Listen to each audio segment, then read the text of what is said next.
I'm going to start again. Let's just start again, because I'm pretty sure nobody could hear anything, and the people who were on the stream didn't say anything. So, and then everything just shut down. So that was not helpful at all whatsoever. So I just need to go fix Facebook now. We'll just start again because I don't think you could hear anything.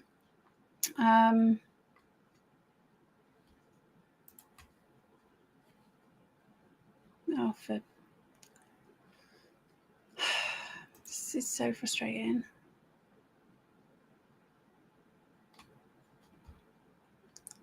Right, this one.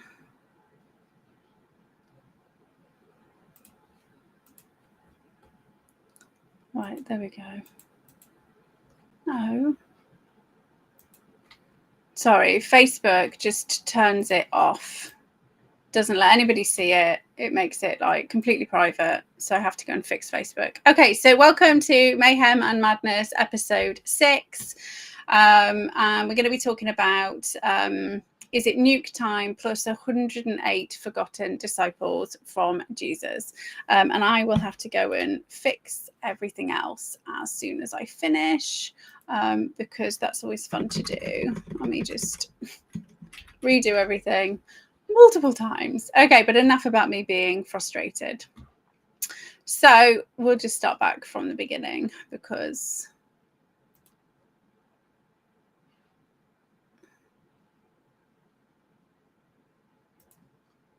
okay, that didn't work. Right, okay. I'm just getting notifications, so I'm trying to fix those. Okay, so first off, time for nukes, right? So we've got Keir Starmer saying that Russia's going to invade. We've got, they've been talking about conscription. They've been talking about the Russian nukes. They've been talking about China's nukes. We knew from ages ago that the war would be with China and or Russia in 2025. That was like the leaked military memo, like middle of 2022. So we knew it was coming for now, right? So they've been kind of showing us and revealing the plan in the media, just people aren't paying attention. And so obviously now we're at the crunch point that people are rising up, and we see that in the UK. So we've had reforms just kind of like still got a teeny tiny percentage of the vote share, right? Genuinely tiny percentage of the vote share, but do have control over a couple of areas, complete control. This is going to highlight the actual power of local councils and show people where the money really is. So county, town, and then parish, right? But because Labour have had a very difficult time, now they are going to have to unite everybody under a common enemy. They've tried aliens a few times and we've seen that, but obviously aliens aren't working, whereas, they've been bigging up Russia as such a threat, such a threat, such a threat. What's really weird is that in the last few months, lots of mainstream media has been talking about Russia not necessarily being the big bad and actually revealing, well, NATO did XYZ. So the same shit that we were saying as soon as Russia kind of invaded. And actually people have been talking about for like a long time. So Oliver Stone did like the Putin interviews in 2015. That is well worth a listen to. And he's kind of talking about the election. We had Ukraine on fire. It is definitely worth watching. And we kind of watched it together. We watched it together back just as Russia were invading. We watched Ukraine on fire together. Then there's also Michael Hastings' book where he called The Operators, where he was kind of following around Crystal and Flynn, and he inadvertently mentioned the fact that the Ukrainian election was stolen in 2014, right? And then he like somehow ends up dead, right? But actually also mentioned that there was 3 UN officials who went to investigate it who ended up dead, right? So that's what's in his book, and in my personal opinion, that's what got him killed, was the fact that he revealed that they had taken that they had stolen the Ukrainian election. Anyway, so now we need to unite behind the threat, but it's really important that we remember actual history rather than fake history, because they are literally changing history in front of our eyes, right? So we have them saying like Russia's going to nuke, like it will be our own government who nukes us and blames Russia, right? So they've already been put in the media, right? If Russia nukes us, these are the areas they'll get wiped out. It's quite interesting. It's like London, right, where I don't live. I mean, I've got family who live in London, but this is where this is where it'll get harmed. This is where Russia will nuke you. So they've been doing that for like 18 months. So general members of the public are already have it in their head that Russia's primed to nuke us and nuke us from space, right? But real history shows us that 2020, 2021, Russia and China came together to actually put forward a motion to make sure there are no nukes in space. And everybody except Russia and China were invested in that, right? Everybody else ignored them. And that obviously wasn't being told on mainstream news, but it was when we were allowed RT News, right? But then we got RT News was blocked from inside the UK. Because they were putting out like legit things that Russia were doing, like good things. And I'm not saying Russia's all good. I'm not saying Putin's all good. I've never met the guy. And he was KGB, so he probably did some unscrupulous things.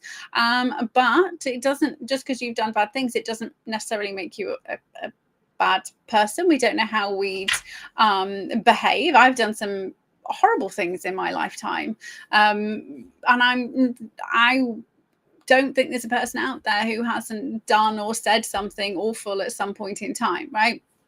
So I'm fed up of hypocrites. That's who I need to learn to forgive, right? Anyway, so it's definitely time for the nukes, right? That's what's coming. We're 2025. We're about to hit the summer. The Trump and his administration are starting to make waves. We've got Diddy's lawsuit next week. We've got all of these things start to be kind of coming to a crescendo, and they need this common enemy, right? They need us, the British people, to be subservient again. We need to shut up and do as we're told, and the fastest way to do that is through threats and fear, right? We all need to come together, because if we don't, then right? So it doesn't matter the fact that we literally have no army, right? And the army and navy and RAF that we do have are all over as part of the EU army and or NATO, right? They're not in the United Kingdom. And can you imagine all these freaking lefties on the front line? Like, I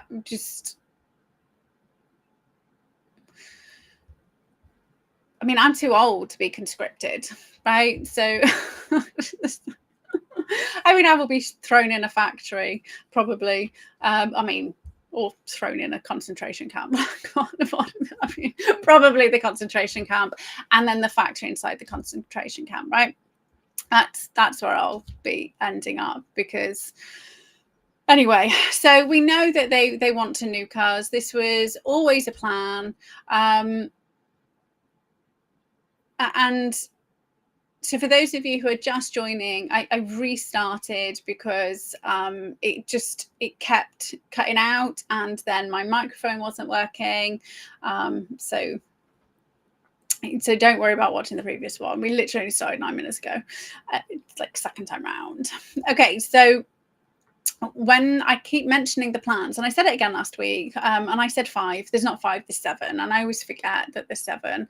But I did all this research. I don't know, 2020, 2021, right? And I'm still doing research digging and have like full-time job and things to do. So it gets frustrating having to keep repeating yourselves and people still not paying attention, right? So I read William Cooper's Behold a Pale Horse, and I highly recommend you read it. And I've been saying this for now 5 years, right? I highly recommend you read it. He literally goes into detail about these 7 plans, and I say goes into detail, it's probably 2 pages, right? But I mean, he kind of like explains what they are, right? So then, you know, because this is why books are amazing, you then go, oh, I'm going to go and do my own research on this thing to find out extra. And that's what I did. And that's why I did the whole show on Whose Plan. And what I did is I tracked back. So I tracked back past, you know, the current lot of people trying to kill us to like way, way, way back to, I think it was like 300-400 after Christ, but actually we know it goes further back to like 3,600 years ago when the Orion group landed, and that's kind of really well documented if you're paying attention. And FYI, oh, I've got pen all over my hand, with regards to that,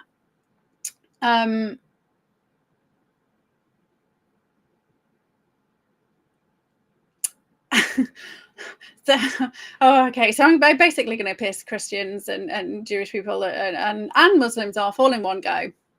So I've already mentioned that I was under the impression that Moses was influenced by negative entities, right? Because he was so obsessed with having to prove why he's saying these things, X, Y, Z, right? So actually, if you read between the lines, you will see that anybody who is promoting sacrifice, blood, rituals, all of those things are not aligned with, you know, an all-loving, all-forgiving God at all. And this is why I've definitely never enjoyed reading the Bible, and I've never read it. I've attempted multiple times, when I had it forced down my throat in school, but also attempted multiple times. And I will get to like 4th page in and be like, there is so many contradictions in here. It is just beyond me that anybody even kind of thinks like this is useful, right? You know, you can't have everybody given free will, but then you must do these things, right? So literally the 10 commandments don't marry up. You can't have everybody is forgiven, everybody can redeem themselves, and you are born sinful, and the only way to save your soul is by giving the church money, right? When money's the root of all evil, right? Which is also what they say, right? So there's just so many contradictions in there. But if we go back to the premise that you know, God is all loving, he forgives everything, he gives you everything, wants you to be happy, like none of that kind of lines up with the fact that I'm literally going to wipe this entire you know, Sodom and Gomorrah, I'm going to wipe you off the face of the earth, right? None of those things married up to this random vengeful God that appears sometimes. So I dropped a huge 2,700 page volume in my Telegram chat last week, which was a very little interesting find. And I am now maybe 800 pages through. I've done some serious reading over the past week. But inside there are books called The Mystical Life of Jesus, The Secret Doctrine of Jesus, the book of, I will tell you, the book of, this is a secret Bible that got, you know, awayed with the fairies. The book of Jasher, which was discovered in 1970, well, was rediscovered in 1721. right? The Book of Jasher. It's got all of these things. So it's basically a Rosicrucian tome of loads of different books that were all released initially at 1925 to 1937, which is really interesting time period, right? And I say that like legit interesting time period because we have the rise of mysticism, the rise of learned people rejecting scientism, right? And actually all of the science that they were doing was showing, because they were, and I say they were Christians, but I'm talking about the information that was coming out of the West. So, you know, heavily still Christianized nations that still believed, still went to church, believed in God, and all of their scientific explorations was proving more and more and more that God exists, right? And the cabal can't have that. So obviously we had the crash, we had plague, we had World War II, we had all of those things happen like before, like after all of these kind of books were just made public. And they were made public by, and they were written by, all the different books were written by the, what do they call them, like the Grand Master of the American branch, and then the others were written by the Grand Master of the English branch, the British branch, right? So the people in the know in the Rosicrucian order wrote these books, released them to the public, and I genuinely believe, in a way to combat the bullshit that was going on, and they could see another redaction. So I don't know whether perhaps today's Rosicrucian leaders are in the same thread, right? So I'm talking about like 100 years ago. 100 years ago, there was good intention. And I always urge everybody to go back to archive.org and read stuff like 1800s, early 1900s. But after that, you start to get on sketchy ground, right? Anyway, so the book Secret Doctrines of Jesus and Mystical Life of Jesus, really useful. But in there, with regards to I was talking about Moses being influenced, right? So we had Jesus, right? His job was to tell everybody that what Moses was saying was like pretty much bullshit, right? Not complete bullshit, but just this isn't it, right? You don't kill people, right? But that's because it's a moral and ethical thing to do, but you absolutely can if you want to, right? Because we have free will. So it was the return to free will and the conscious choice to choose good, right? Because we always have temptation from good or evil, right? And so it's our conscious decision to choose to do good, not because we're forced to, right? And that was the point of Moses. And when you're being forced to do something, you're being enslaved. And this then leads us back to the Orion group, which is where I kind of got off track, but it leads into the plan, right? The plan to enslave humanity. What we also have embedded in some of the books that I've read is the fact that Yahweh cloned humans, right? So Adam wasn't created, like he was cloned, and also created from mud, right? So they say created from mud in Genesis. So what else do the Jewish texts teach you to create from mud? Like golems, right? So which is a creature that, you know, it's got no mind of its own, like it's a slave, right?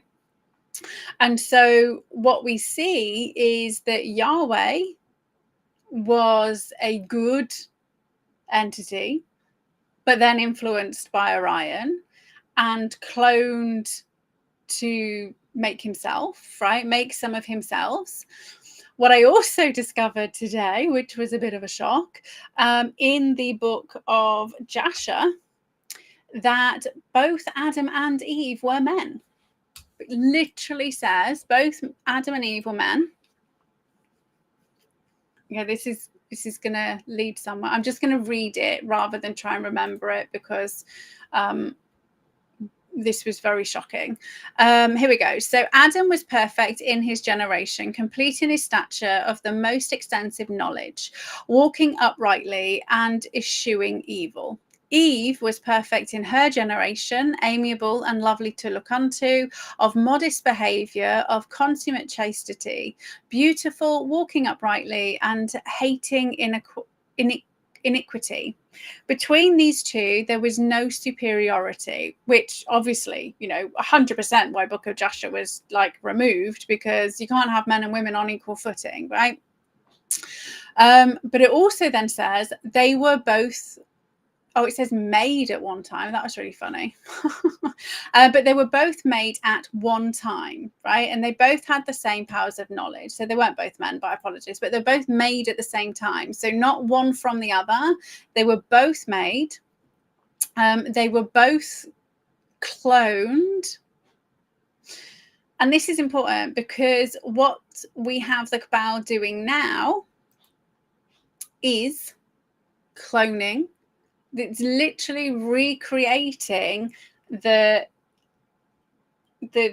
God that's not the God, who created clones, who created slaves, who rebelled, who smited them, who then was lonely, probably created more clones, but next time round they didn't have quite so long a life, and so now this is literally what we're seeing, like right now. Like when I have been absolutely astonished with some of these books that I've read. One of them is from was written at the time of Jesus, and was squirreled away into a monastery in Tibet, and was rediscovered in the 1700s. And when you read the translation, it literally feels like it's today. I mean, the language which it uses isn't like today's English, but while reading it, the exact same thing is happening, right? And so that was the same thing that was happening in Jesus's time, which is the same thing that happened with. So so when we talk about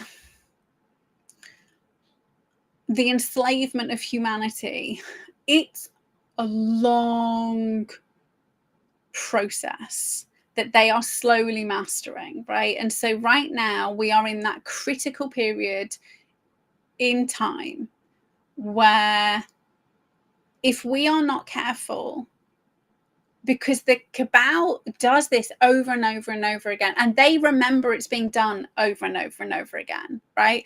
They wipe our history. They brainwash us so that we don't understand we've been through the same fucking same mess over and over, right?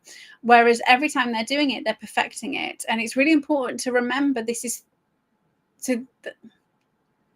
like thousands of years worth of perfecting it, right? So now, yes, the tools and stuff might be different, right? Maybe they didn't have nukes back then, but they've been using plagues for a very long time, using disease and famine, and starving people. Like, they've been doing all of the other shit, and economic decline, taxing everybody to high heaven for a war. So then they send you off to war and kill you. Like all of these things, they just really, really good at using. So they're gonna. The only potential saving grace is that the aliens got very fucking angry during the Cold War when nukes and nuclear stuff was kind of being used, right? Because it doesn't just cause us harm. It kind of like ripples out and fucks with the rest of the universe. So perhaps we're going to have blue beam. Like, I don't know which order they're doing it. They're gonna. We've also got. Oh, Maybe you missed it. The flu that kills people in 24 hours. It was released in the UK last week, the week before, right? So we've got another disease, another war, another economic decline, crash happening. Like, and they're literally ramping everything up. So it's all happening in the space of like weeks rather than years.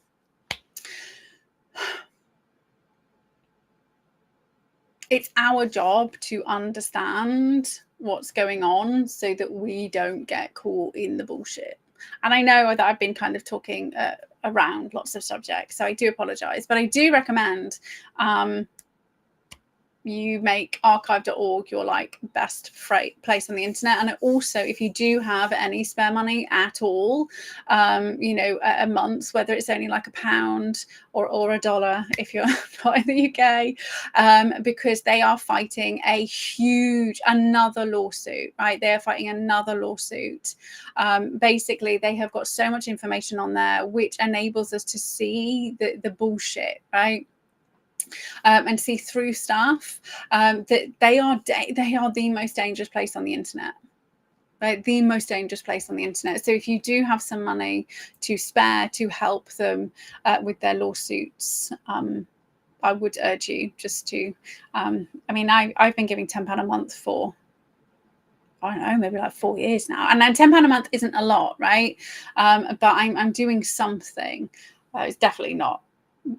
Like, I mean, I'm definitely having far more information than £10 a month for the membership, but I'm trying my hardest. But I will keep sending people to archive.org, and then, you know, even if you're not watching the show and you don't see me kind of like plea for you to support them, maybe you just kind of do it off your own back. But they have been cataloguing and collecting information like which enables us to combat the cabal on the level that the cabal are working at, because they are not just attacking us on our physical body, they are not just attacking our mental body, they're not just attacking us on the emotional plane, they're also attacking us on the astral plane, right? Our spiritual plane, right? So this is a book, Tutankhamun Prophecies, which I bought a while ago, but this is them, right? This is, you can see like the 4 layers of people, and you might think, oh my gosh, she's just fucking nuts. That's fine. But there was a podcast I shared on my Telegram, which was initially shared by Tor, which was about people who joined the Joy of Satan initially, and they were talking through, and I have shared like ex-witches talking about the covens and the psychic attacks they do, ex-Satanists, the one Satanist who was supposed to be like it was his job to carry on Anton LaVey's to carry on Aleister Crowley or Anton LaVey, one of the twos, were doing a ritual to raise the Antichrist, right? And they didn't do it, and it was his job to do it, and he'd been groomed to do this thing, and he was like the head of this satanic cult in Australia. And the only reason he didn't do it was because other people were like praying, just sending love and sending prayer, and that intervened, that enabled him to have be interacted with and or by, I don't know how it works, right? I'm not a mystic. He saw Jesus. Right? He saw Jesus and he stopped what he was doing. And so their resurrecting the Antichrist didn't happen at that point in time because people were praying, and he then threw off, or like instantly threw off his Satan stuff, converted to real Christianity, not like church-based religion stuff, and obviously the people who hate him the most are the Christians, right? Because they are aghast with the fact that an ex-Satanist is now a Christian. Like, I think that's the biggest fucking triumph. Anyway, it's our job to understand what really makes us human, because otherwise we're going to keep falling into trap after trap after trap after trap after trap. and then we're fucked. And I don't want to come back. I don't want to come back to Earth again. I don't want to do it again. I think this time's like my last time, right? So, but I'm hoping I'm doing enough to skedaddle. But as long as you're doing enough, and then, you know, if everybody just does enough, right, to help them and show what they know, then the people who are prepared to listen will then follow on their kind of own memory journey. So I highly recommend you search for or just jump onto my Telegram channel and then like just, I think, search for the word Rosicrucian and you'll get the direct link to the 270 odd page document, right? Which is just multiple books. It's loads of different books. So I keep looking because this is the one this is the latest one. This is 3 in here they've printed out. That is my next lot to read. So you can't fight your enemy unless you know your enemy and or what your enemy believes, right? And it doesn't matter whether you believe it or not, because they believe it, right? And when I was reading that book, I can't remember what it's called. I mean, they had some crazy ideas in that book, and I think that book was misinformation, but it was very interesting to read it. And we were going through some of the crazy shit that they believe. Was it The Secret Teachings of... I don't know, I can't remember. But you have to know, so, you know, real scientifically proven things, right, are the... my intention. We spoke about love, right? Love, literally revived the dead, right? Somebody's energy literally brought back a dead child, right? Their dead newborn baby that was stillborn, right?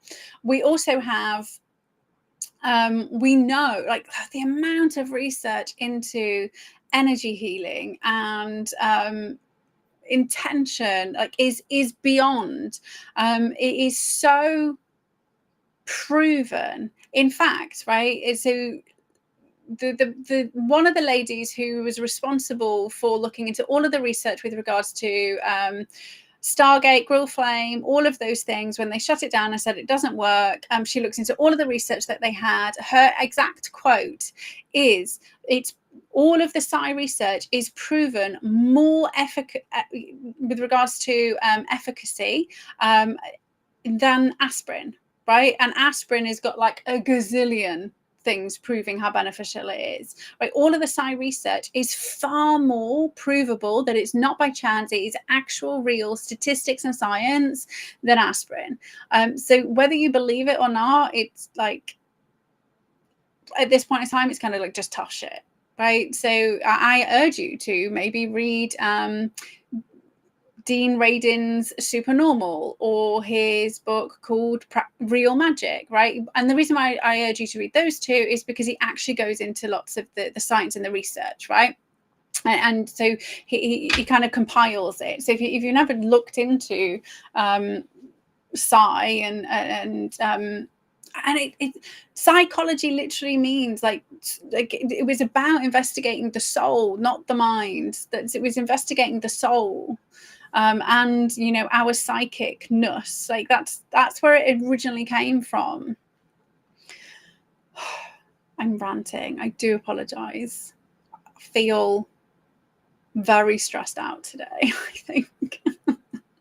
Probably need to go do some more EFT.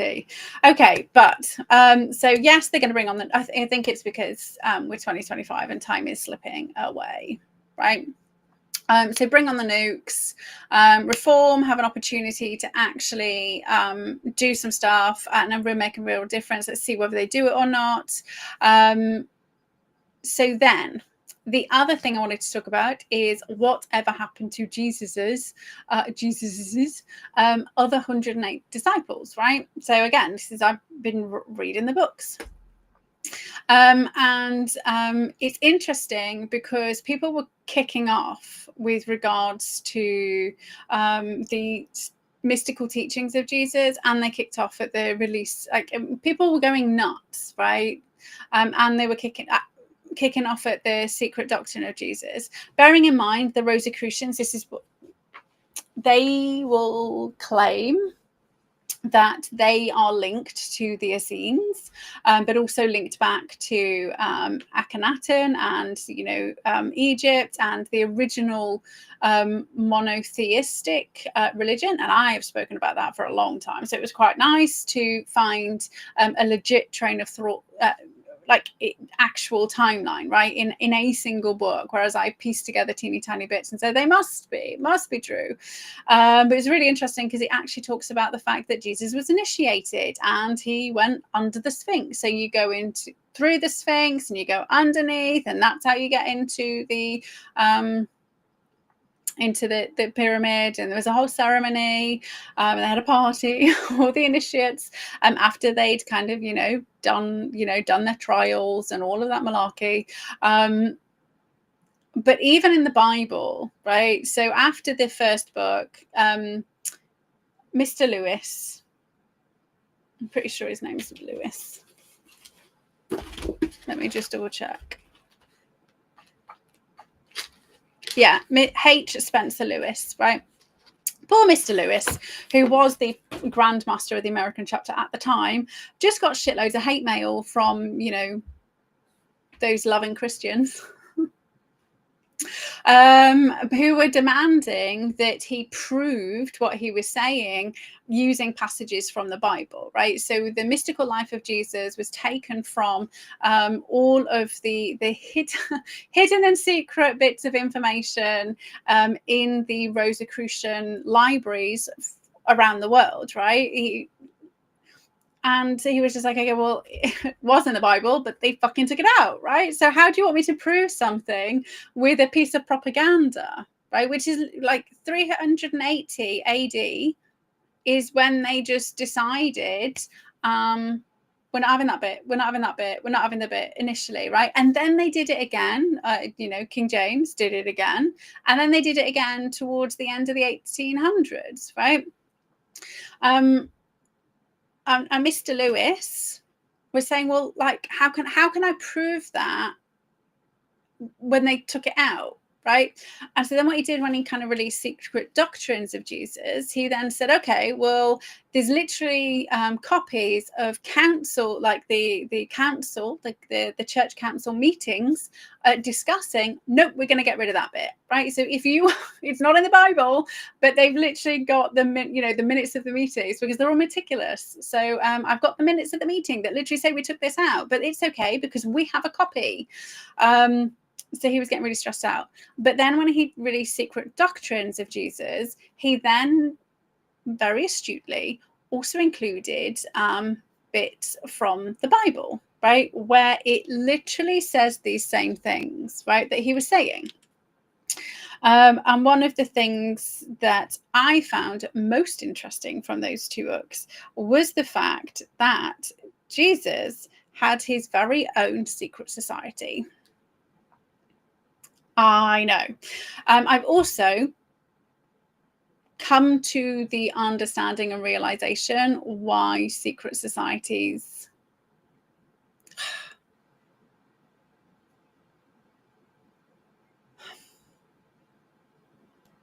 I'm going to say are important, but I still don't like them. I understand why they have been useful, but I'm still not sure I agree, right? And this is kind of links into the one law you must never breach, right? This is free will, right? That is the ultimate rule, which is why the Cabal have to tell us what they're doing. It's not because they are it's not predictive programming. Like, it isn't predictive programming. Like, they tell us what they're doing because then we are consenting by default, right? Because if we don't consent to this shit that happens, they are then going to get the boomerang of karma back, and it's going to be fucking bad because they are putting bad shit out there, right? So when you understand the universe's laws, not the laws of the land, when you understand the universal law of karma, which is not Indian, it's Egyptian, and then Jesus teaches it if you read the Bible properly. And I say read the Bible, but I mean like the bits they left in, right? Dog hair. So he teaches those things, right? He teaches karma, teaches resurrection, and not just by his actual resurrection, but he didn't die, by the way. Spoiler alert. He was almost dead, but he was actually taken off the cross before he died. And then he was actually put in the tomb alive. And it's definitely worth a read. I mean, all of it's worth a read. I would hazard a guess. I'm like a third of the way through. Okay, so I've read the books, but then I asked Grok to just summarize the key points for me in order, right? Because I read 2 different books and there are other books. So I had to get Grok to sort it for me. Okay. So what I'm going to kind of cover are so why do I think secret,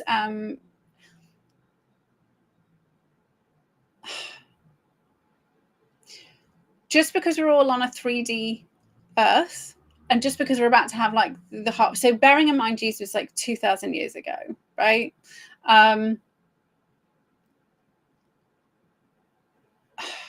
We've been culminating up to the master harvest, right? So there's been lots of concerted effort by both good and bad to ensure humans either become positive or negative, right? So the earth is evolving. The earth is going to go 4D, which means if you are still 3D human, you're going to go somewhere else. If you are 4D good human, hopefully you'll stay here because the earth then becomes good. But if it doesn't, you'll go somewhere else, right? This is with regards to just is, right? I can't, I'm not going into all of that stuff again. So why are secret things potentially useful?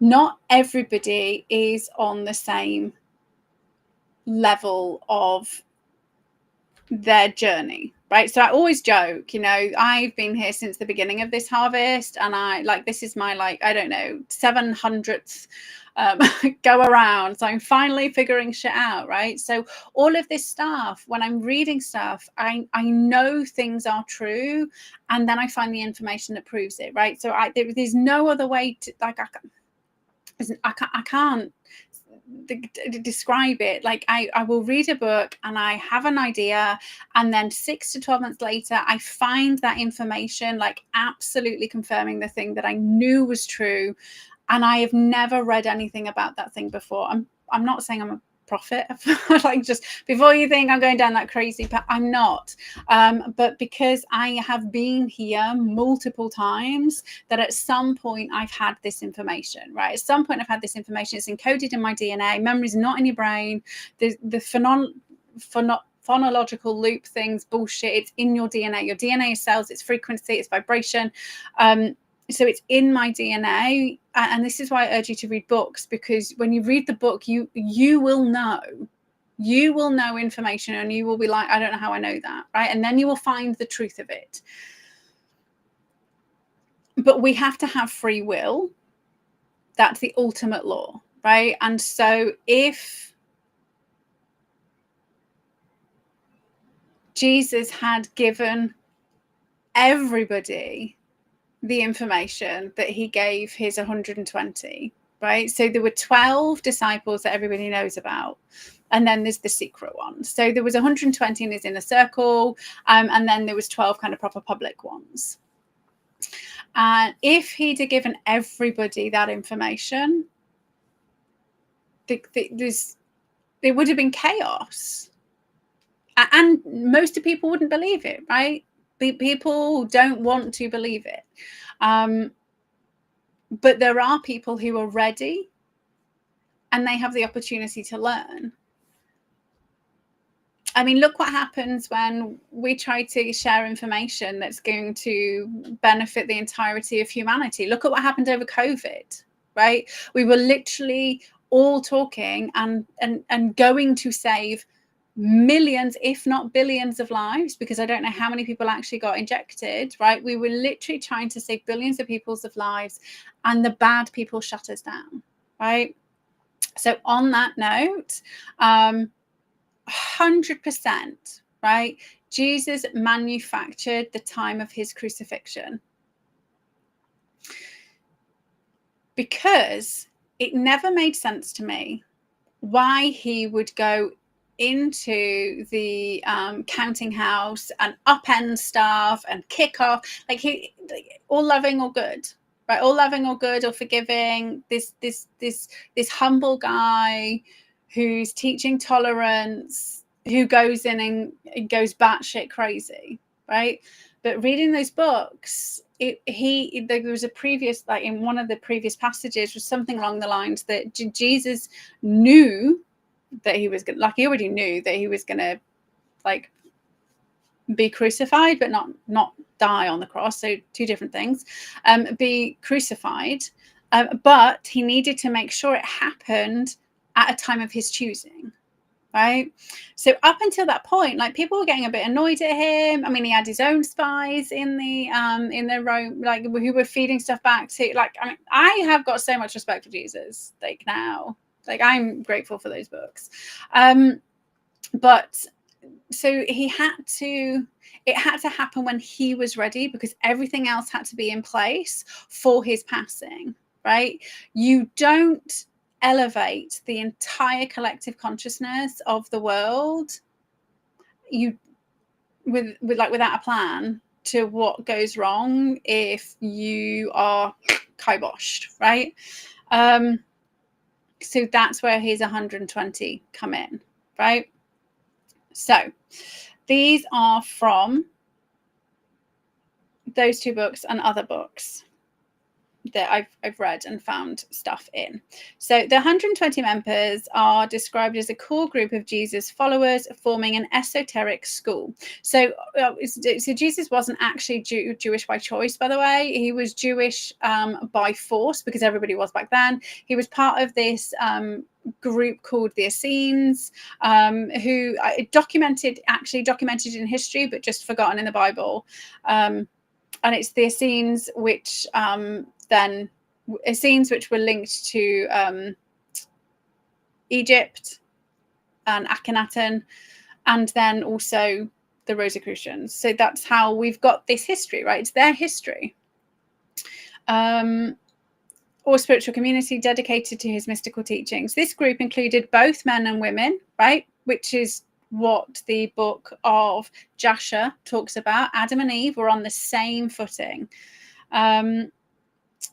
United by the commitment to Jesus' message of love, unity, and spiritual transformation.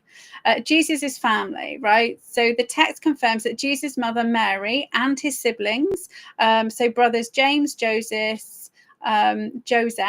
Simon, and Judas, and unnamed sisters were part of the school. Mary's portrayed as a spiritual guide, deeply attuned to Jesus' mission, while his brothers, initially skeptical, and that's, you can find that in the Bible in John 7:5, later joined the inner circle with James the Just, which is Jesus's brother, becoming a leader in the Jerusalem church, and that's Acts 15:13. So the sisters' roles are less detailed, but noted as supportive, possibly involved in women's teaching within the Essene-like community. The 120 included the 12 apostles, so for example, Peter, John, James, and other disciples, such as the 70 sent out, and that you can find in Luke 10:1. Plus figures like Mary Magdalene, Joanna, and Susanna, who supported Jesus' ministry. Luke 8, 2-3. The text suggests this group was trained in esoteric practices, possibly linked to Essene traditions, preparing them to spread Jesus' teachings globally. The Rosicrucian perspective frames the 120 as an extension of Essene communities, with Jesus as a master initiate who reformed their ascetic practices into heart-centered green ray path, right? So that's chakra. And I've said before, the chakras aren't Indian, they were like Egyptian. And they were given by the Egyptians, given to the Egyptians by Ra, but then they were subverted, but then retweaked. It wasn't Thoth. Don't know where that bullshit came from. But they were kind of subverted with regards to astrology and the many gods, right? So and then it was kind of brought back in alignment. But so green ray, and we spoke about green ray and chakras before with regards to the fact that actually in the Vedic, and the Sanskrit word for chakra is six discs, and there is no heart chakra, which again tells us it's the Orion influence, right? Because they don't have their heart's not on, the heart's not turned on, and ours aren't when we're born, because actually we're all born psychopathic, sociopathic for survival, and we learn and we turn our heart on once we kind of start understanding and learning empathy, like from age 7, right? And 7, one interesting number, right? So that lines up, and actually heart chakra doesn't appear in any kind of like Indian based doctrine until 600 years after Christ, right? So after Jesus was born, bearing in mind the Vedic text was before Jesus. However, all 7 are found in Egypt first, right? So I have done like a lot of research, and not from blogs, from finding, again, archive.org. Like I have a copy of the very first English translation of the Vedic text, which was done in the mid 1800s. And I say I have a copy, it's literally on archive.org. Anyway. So, and then from the Secret Doctrine of Jesus, it says the 120 are an inner circle tasked with preserving Jesus' secret teachings, with emphasized spiritual rebirth, love, and unity with the divine. These teachings were esoteric, intended for initiates who could grasp their mystical depth, contrasting with exoteric parables given to the masses. So it wasn't that Jesus didn't tell everybody what to do, he just didn't make it obvious for everybody, and the reason why it wasn't obvious for everybody was because of the law of free will, right? You have to choose whether you are interested, whether this thing aligns with where you are in your spiritual development and understanding, and you have to come to these realizations on your own and seek. It's your choice to seek God, right?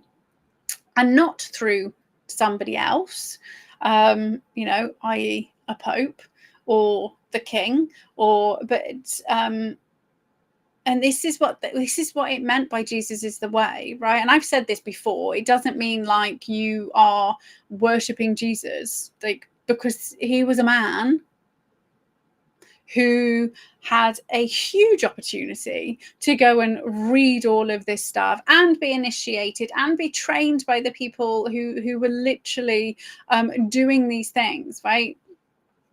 And then he was a teacher, right? That's what he was. He was a teacher. He was a master of his craft, and he taught others. That's the way, is like following his footsteps, by following the information that he passed down to us. But you can't force anybody to do something, nor should you, because it's not right for me to force somebody to do anything. I mean, you don't have to believe anything I'm saying, that's fine, right? I would much rather believe it all and live happy, and then die, and then if nothing happens, nothing happens, right? But I can't force you to do anything, nor should I, because you've got no right to impinge on my free will, and I've got no right to impinge on your free will. And I say this, and I have said this repeatedly, for the last 5 years. It's like, okay, so these teachings, okay, so Jesus' family is again noted, with Mary as a key figure who understood Jesus' divine mission from his birth, guiding other women in the school. James the Just is highlighted as a leader among the 120, bringing Essene traditions with Jesus' new covenant. The text suggests the 120 were organized into a structured community, possibly modeled on Essene hierarchies, with roles for teaching, healing, and missionary work. The inclusion of women, such as Mary Magdalene, reflects the Rosicrucian view of a gender equality in spiritual roles, aligning with Essene practices. So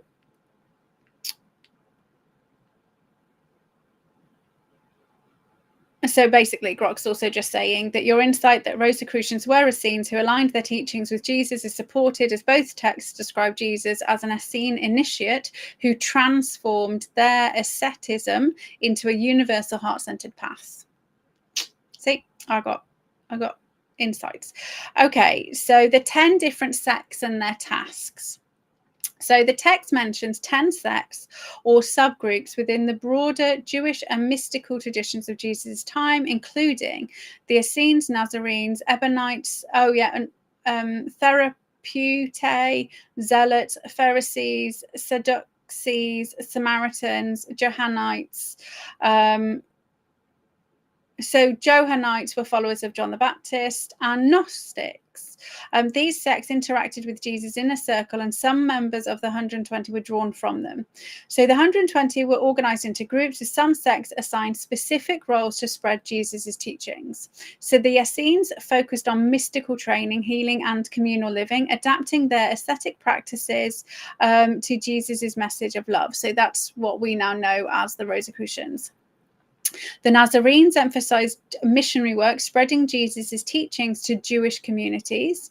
Ebionites preserved Jesus' Jewish roots, teaching adherence to the Torah alongside his message. Therapeutae specialized in contemplative prayer and healing, influencing early Christian monasticism. Johnanites continued John the Baptist's baptismal practices, integrating them with Jesus' teachings. And actually, it's interesting because the baptism thing also came from like Egypt. So other sects, Pharisees, Sadducees, had less defined roles but contributed members. For example, Nicodemus was a Pharisee, and you find that in John 3:1, who supported the 120, right? So basically all the different Jewish sects that were knocking around at the same time, Jesus pulled people from them, and he had 10 in each. No, wait a minute. He had 12 in each. Sorry, my apologies. He had 12 in each group of 10, from what I can remember from the book.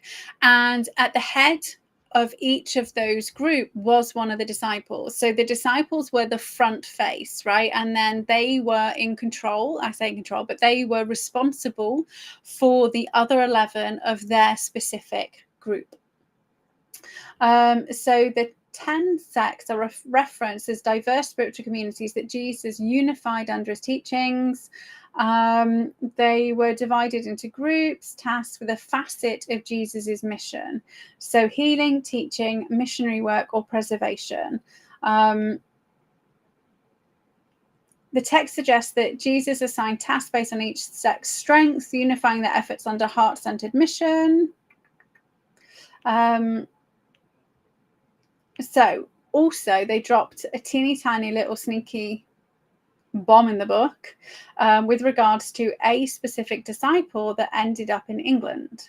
And I was like, tell me more about that, dude. And you may have to, I actually asked Grok to find information outside of the books, right? So the text identifies Joseph of Arimathea as the disciple who traveled to England. Joseph, a wealthy member of the Sanhedrin and secret disciple of Jesus, is described as part of the 120 in a circle tasked with spreading Jesus' teachings to distant lands, right? So the reason why I was like, this is interesting, because that means the Romans weren't the people who brought Christianity to England, right? So that's history fucked with, because we legit had one of Jesus' secret 120.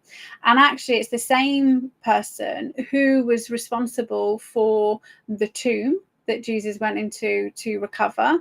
And he's also the one who, I'm pretty sure he was the one who petitioned Pontius Pilate, but please don't quote me on that because I don't know very much about, and I've only read those two books once, but it was a really important person. So it wasn't just like, it wasn't a rando person who was sent to England. It was somebody who had already been like he was responsible for hiding Jesus, and not all of the 120 knew that Jesus was still alive and or was gonna kind of fix himself.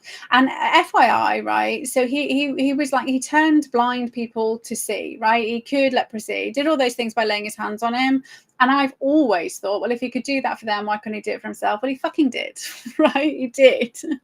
There we go. Because we can regenerate. And if you do not believe we can regenerate, then you absolutely need to read the book The Body Electric, and you can find that on archive.org.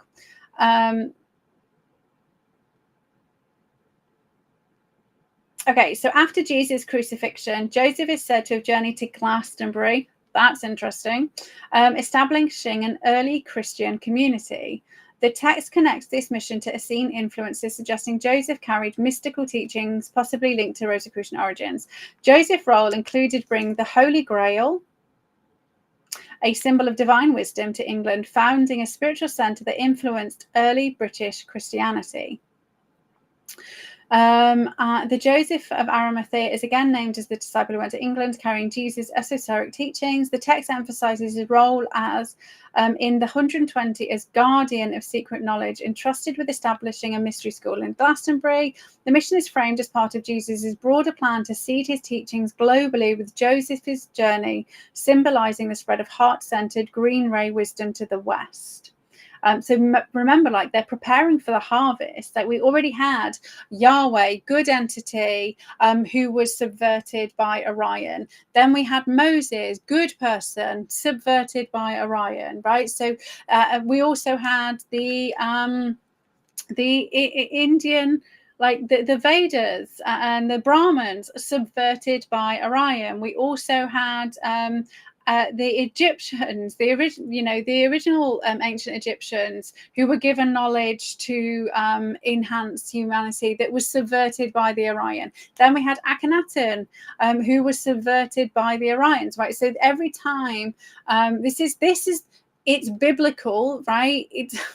This is what's going on. Every time there's good people, they are subverted. And so we churn out another Messiah, another mystic, another person who's going to teach us right from wrong. And we literally have a Messiah popping up right now. Do I think this dude's good dude? No. Nuh-uh. Because no. No. No. I think people are just going to get trapped again. But so it's the same old, right? I believe that the dude who did Diary of a Yogi, potentially, well, we had the Maharishi, right? He kept Maharishi in the Peace Project in the 1970s. Then in the 1980s, according to the law of One and Ra, there was like an influx of wanderers, right? So this is like, because we are getting like to harvest crunch time, right? But Jesus was like ahead of the game, right? He knew it was coming. And so he was like, right, okay, I've already witnessed everything being subverted, because I've read the history. I've seen what they've been taught, and then I've seen how it's been corrupted. Oh, don't do that, Grog. I moved my phone. Darn it.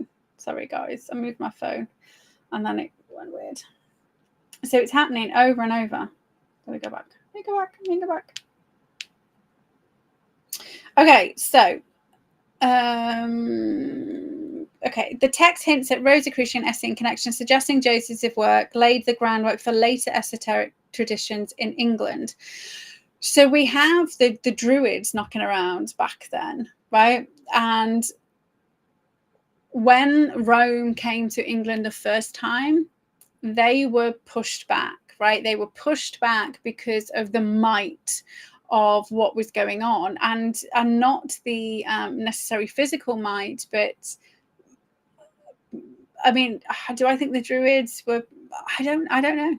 Like, I don't know. Maybe the Druids were linked in, or maybe they were before and they were joined together. Who knows? So the Secret Teachings of All Ages by Manly P. Hall, which you can get on archive.org. Supports the Rosicrucian view, stating that Joseph of Arimathea travelled to Glastonbury after the crucifixion, establishing the Christian community and bringing the Holy Grail. He is said to have planted the Glastonbury thorn, which is a tree that miraculously flowered at Christmas, symbolising Jesus' enduring presence. Is that the one that fucking knobhead chopped down? Or is that the one that was in... That was the one that was in Robin Hood, wasn't it? Rosicrucian sources like Harper's Encyclopedia of Mystical and Paranormal Experience suggested Joseph's mission was part of the Essene Rosicrucian lineage, spreading mystical Christianity to England, where he died peacefully, venerated as a founder of British Christianity, right? And that's in Harper's Encyclopedia. Christian and historical accounts. So early Christian traditions, for example, writings of William of Malmesbury in the 12th century, claim Joseph founded the first church in Glastonbury around 60 CE, right? So that's 60 years after the birth of Christ. We already had Christian church, which is why it's even more important Christianity is being removed, right, from England. He's often linked to legends of the Holy Grail and the staff of Joseph, which became the Glastonbury thorn. The Golden Legend, which was written in the 13th century, and apocryphal texts like the Gospel of Nicodemus portray Joseph as a missionary who evangelized in the West, though they don't specify his death. Tradition suggests he lived out his days in Glastonbury, dying peacefully. Archaeological and scholarly notes, right? No definitive archaeological evidence confirms Joseph's presence in England, but Glastonbury's early Christian significance, which was pre-5th century artifacts, supports this tradition. And this is from an archaeological journal in 1980s. Scholars view the Grail and Thorn stories as symbolic, reflecting Rosicrucian and Celtic mysticism, right? So there was a melding of the two I don't want to say religions, two belief systems. Some historians propose Joseph was a tin merchant traveling to Britain for trade, which facilitated his missionary work. I mean, that's from like the 70s, so that's probably not true. His fate remains uncertain, with most sources suggesting a peaceful death in Glastonbury between 70 and 80 CE. So Joseph likely died in Glastonbury, England, after establishing a Christian community and mystical school. Rosicrucian traditions claim he passed his teachings to successors, influencing early Celtic Christianity. Christian legends venerate him as a saint, with his legacy enduring in Glastonbury's spiritual heritage. Considering I'm English, and considering I went to school, and considering we get Christianity and Catholicism and Protestantism shoved down our throats, at no point did anybody mention one of Jesus's inner circle rocked up to the UK about 60 years and about 60 years after Jesus was born. We had the very first church, right? Nobody mentioned that ever. So Joseph of Arimathea was a Sanderian member and secret disciple. Okay, it just kind of tells, it just kind of like brings it all together. Okay. So what happened to the rest of them? Right, that's one. That was one of the 120. So it does say in the books as well that some of them turned against Jesus, right? Because they got they were corrupted. They got the power, and then they were. I mean, if Yahweh was corrupted, if Moses was corrupted, like we can easily be corrupted, right? We see it. We see it all the time. So I'm not surprised, but it was quite nice that the book acknowledged it. But so there were definitely 70 that went out, right? That was in Luke or whatever. So 70 people dispersed across the earth, 10 different schools of thought. Where are they all? Like, who did they become? Like, what other secret societies are in play that we know nothing about, right? And how many of those other 70 then passed on their teachings? Because this is like 2,000 years ago, right? passed on their teachings that then became corrupted. So when I was reading information about the Order of the Golden Dawn, right, I started to get I felt really sad for them, because they were born out, I'm pretty sure they came out of the Masons as well. So the Rosicrucians and Masons used to be like together, and then they like split. Like the Masons went like bonkers, and then the Rosicrucians were like, yams nuts. We're here to help like people. Like anyway, so the Order of the Golden Dawn was the same. Right, they were like, whoa, that you're like, I'm not down for all this, like, let's kill people shit. But I'm going to take this mystical teachings and I'm going to do what should be done with it. I'm going to do good stuff. And then it was subverted again, right? So, and I think this is why I'm maybe against secret stuff, because it's very easy behind closed doors for things to be infiltrated and tweaked and subverted. I mean, you know, the biggest subversion and the most obvious subversion of Christianity is the Catholic Church, right? The Pope. So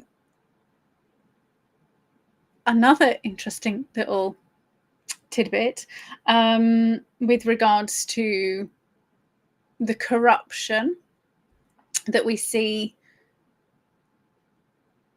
in biblical texts, not that corruption in the text, but actual corruption of a good person, right? So Abraham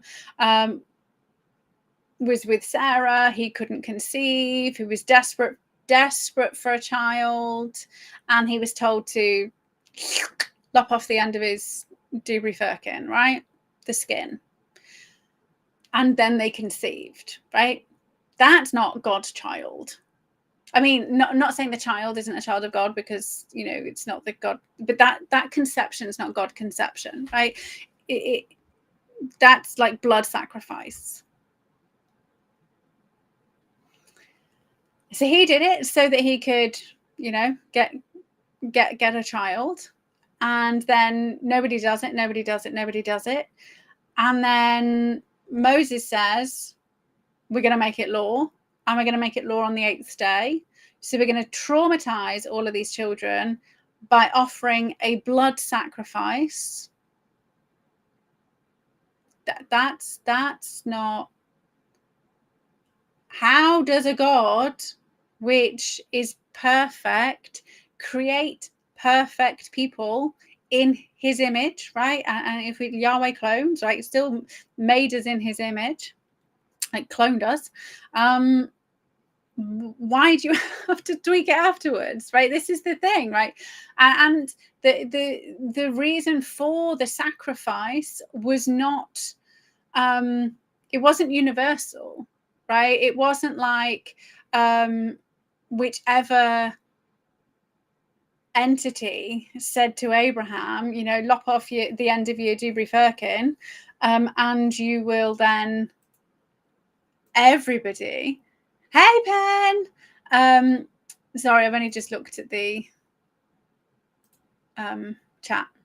It wasn't like lop off the end of your dubri firkin, and then everybody will be able to give birth like way into their prime. It was just for him, right? So what deal was made, right? So what deal did Moses make that he was then sacrificing everybody's dubri firkin on day 8 forever? That's a pretty big fucking deal. That's like insane. And that goes against the law of free will, right? None of those people have chosen to be circumcised. And actually, in the Gospel of Thomas, Jesus is like chuckling away, going, "No, you don't need to be circumcised. No." So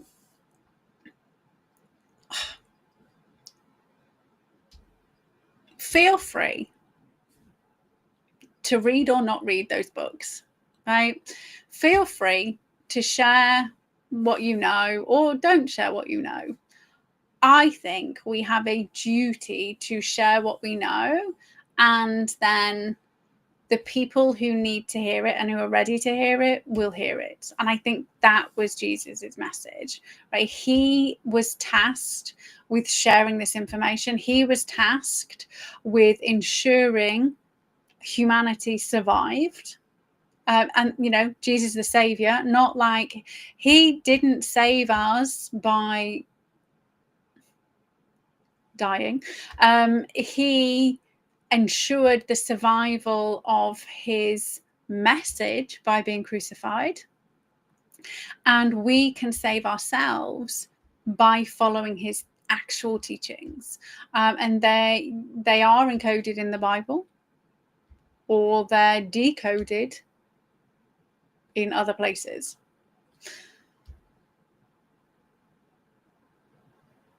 So he was never here to save anybody's soul, because your soul is God's, right? Like that's like the creator. And I don't think Jesus is saving God, right? And if your soul is your soul is perfect because it's divine creation. Like it does, your soul doesn't need saving, but your humanness does. Right, your choice every single minute of every single day to do good or not do good, right? That's on you. And Jesus told us how to ensure we are choosing good and we are not being subverted. And you do that by forgiving over and over and over and over again. Like in the Gospel of Thomas, Thomas is asking him, well, what if somebody like harms me 7 times? Jesus says, you forgive them 7 times, right? It's not your job to judge. It's your job to forgive, and it's your job to tune into love, right? Because love is the frequency of God, right? That's it. Like if you are tuned into love, and 5 to 8 hertz is the frequency of love, and when we are tuned into that, we trigger cellular healing. Like we've had this conversation. I think we've had this conversation recently.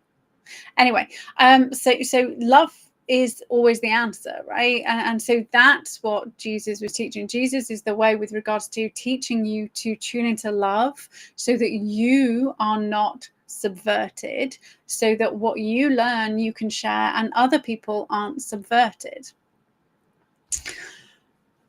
But everybody has free will, right? And we must never breach that, ever. Like that is the one law that God dictated for humanity, right? Is freedom to choose good or choose not good. Freedom to get things, not to say that we don't deserve, because, you know, we do deserve to be able to eat and shelter. I mean, he literally provides all that for every other creature. Can eat, can find shelter, can find a mate, can like those things that we all are desperate for, like, is provided for us. Our need, our earthly need, is the thing that traps us in fear and want and pain and all the negativeness. So you can say again, archive.org. And if you do have like a spare bit of cash, do send them some love. And if you've got a spare bit of cash, send them some cash. But if you haven't, send them love, right? Your intention, your love protection will help them have a positive resolution to the negative experiences they're experiencing, right? Because we are fighting this battle on 4 different levels. And FYI, that's why the pyramid's got like 4 as a base, and like a square, and human, like triangle, humans within a square, and like just that's for another day. But we're fighting this on 4 different levels. So if you can help on any of those levels, it'll be a better world that we are living in. 100%. And also, if we just pray for just pray for love, right? Pray for love, pray for forgiveness, beam out love like those Care Bears, and we can quite literally alter the fate of humanity. And if you want the science behind that, like I said, read up on the Peace Project, read up on Dean Radin's Supernormal and Real Magic, and then absolutely jump onto archive.org and have a go at looking through the Rosicrucian volume, and just take the information that feels true for you, right? Take the information that it aligns with you, where you are, and then I guarantee you will maybe go 6 months, 12 months, 2 years from now, and then everything else that didn't click or didn't make sense and didn't feel right, you will have those moments where you're like, holy shit, like, oh my God, like that was 100% true. That I get it, right? Because that is what I'm getting, non-stop light bulbs. So thank you so much for joining me. We'll be back to Monday next week, and for the foreseeable future, but I will try my best to give you a heads up of any days and time changes. I'm going to definitely try and stay till 7 o'clock, because if I manage to remember to turn my to put the proper microphone on. I don't know why Restream just picks a microphone that doesn't exist. If I actually put the proper microphone on and start at 7, then I'm usually ready to finish just in time for dinner. So I need to go and I need to go and finish dinner off. I shall see you next Monday at 7. Thank you so much. Pen, I don't know what you've just messaged. It's just come up with a blank message. But thank you very much for joining. Have yourselves an amazing rest of your day. And if you feel so inclined, do come and join the Happiness Hacks Lab, because I am helping people be happy and tune out all of the bullshit, right? Literally the stuff that I did with my one-to-one clients, which costs $3,000, you get for £5 a month. Like, I do still have to eat, and it's not even £5, it's $5. And after Stripe, which is, Nancy Pelosi, takes her money, I get like £3.24. I think it's £3.24, £3.27. So it's not for money at all. But lots of things I can't say in the real world, right? Because I just get removed again, right? And I do need to eat, so I can't afford to be removed again. So there is a teeny tiny little paywall. So happinesshackslab.com if you decide. Oh, and at the moment we are doing a gratitude challenge. So we are day 8 into our gratitude. So there's a challenge every single month. We did a money one. I love the money one. So we're day 8 in the gratitude challenge, but other than that, I will be back next Monday, 7 o'clock, and we will be chatting through some more things which are completely bonkers, a bit more madness and mayhem. Have a wonderful rest of your day, a super week, and I will see you then. Bye for now.